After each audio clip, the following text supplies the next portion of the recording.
Danas počinjemo serijal Sudbinska pitanja i odgovori, gde ćemo mi postavljati pitanja u vaše ime, a gosti srpskog sveta će vam odgovarati najbolje i najkraće, najsažetije što mogu.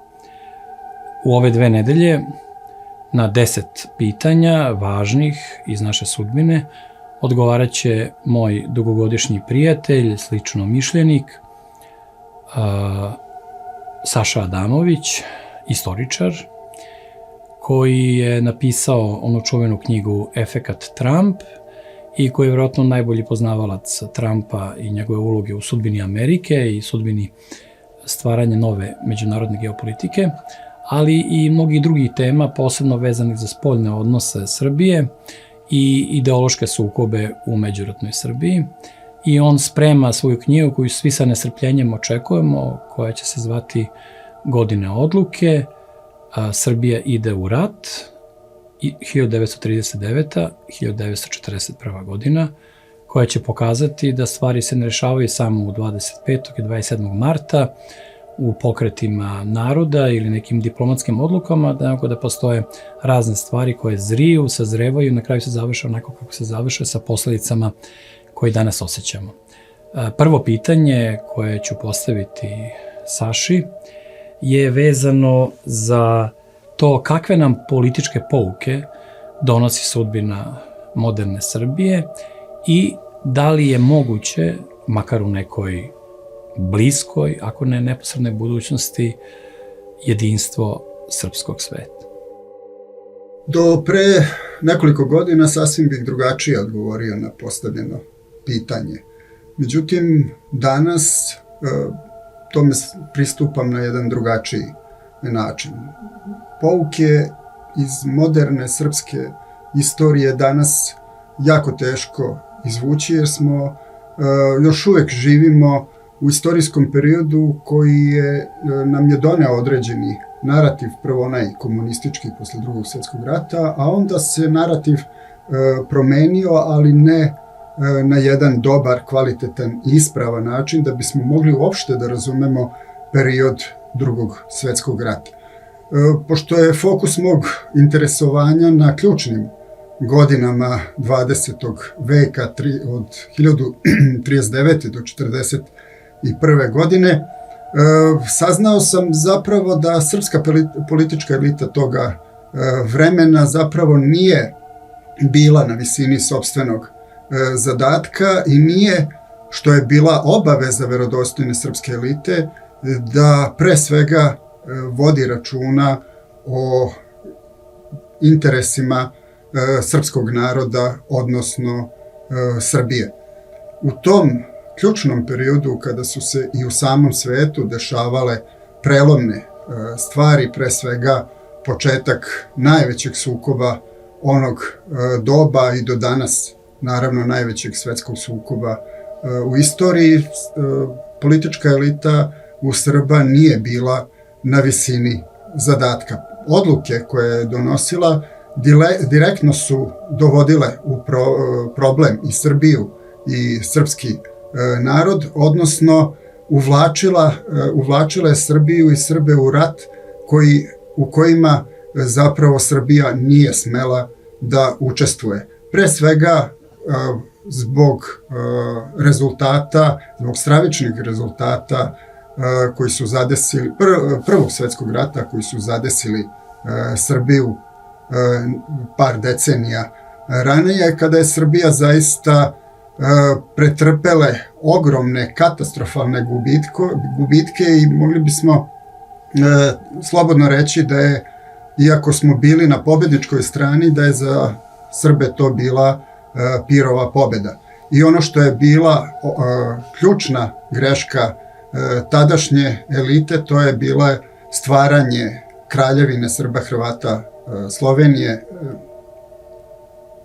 Ono što je bila ključna greška? Ono što je bila ključna greška bilo je stvaranje Kraljevine Srba, Hrvata i Slovenaca, odnosno Kraljevine Jugoslavije, što znači da je dugogodišnja srpska država nestala sa evropske mape. Drugi svetski rat je bilo novo iskušenje pred kojim se našao srpski narod. Imperativ Srba je bio da u tom ratu ne učestvuju ili ako budu primorani da učestvuju, da je odluka za ulazak u taj svetski sukob bude doneta na pravovremenan način koji će potpuno biti u skladu sa nacionalnim interesima i sprečiti stradanje Srba u tom sukobu. Naravno, desilo se sve suprotno od toga. Srbija je pokušala da ostane van tog sukoba, pokušala je da bude neutralna država i u ono vreme srpska politička elita, ili bar jedan deo nje donela odluku da ostane van tog sukoba tako što će pristupiti Trojnom paktu. Međutim, 2 dana kasnije sve je to propalo. Jedna grupa oficira i političara koji su pre svega bili anglofilske, patriotske orijentacije, oborili su taj pakt, odnosno mogućnost da Srbija ostane van rata i sukob sa vodećom evropskom silom onog vremena Nemačkom postane neizbežan.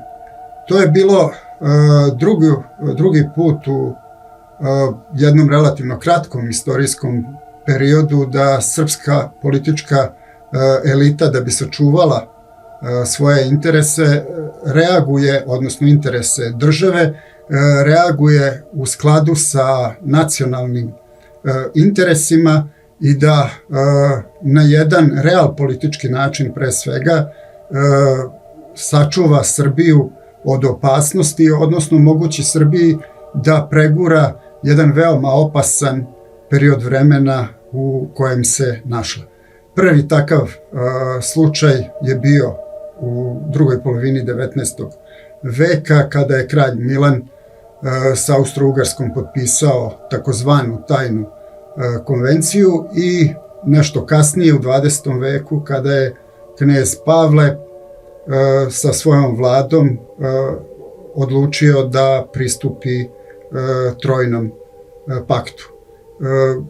Kralj Milan i tadašnja Srbija imali su ipak više sreće, uspeli su da tajnom konvencijom zapravo izbegnu sve opasnosti pred kojima se Srbija u tom periodu našla, ali nažalost drugi put za vreme kneza Pavla to se nije moglo izbeći i Srbija u to vreme, zapravo Kraljevina Jugoslavija, je u jednom kratkom ratu na jedan brz, strašan način doživela svoj poraz, odnosno svoj kolaps.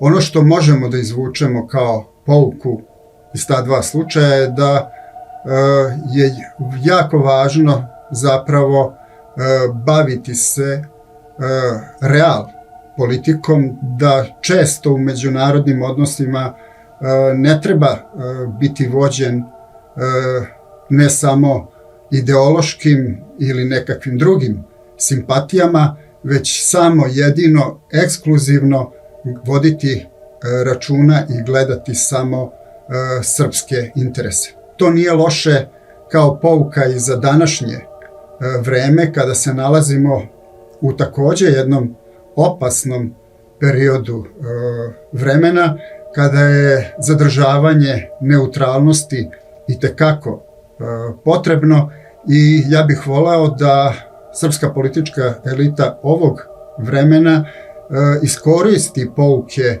i iz vremena kralja Milana, iz vremena kneza Pavla, izbegne sve zamke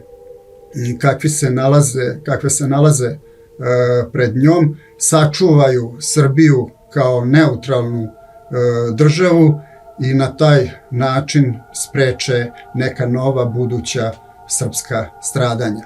Ako u tome uspemo, onda naš cilj ujedinjenje srpskog sveta u nekom doglednom periodu više neće biti nedostižan. Verujem da on može da se ostvari, kako bismo to rekli, i za vreme naših života, ali nam je uz sve to itekako potrebno i da se promeni aktuelni svetski poredak koji nije bio milostiv prema Srbima i njihovim interesima i da se stvori neki novi poredak u kome će Srbija imati svoje dostojno mesto.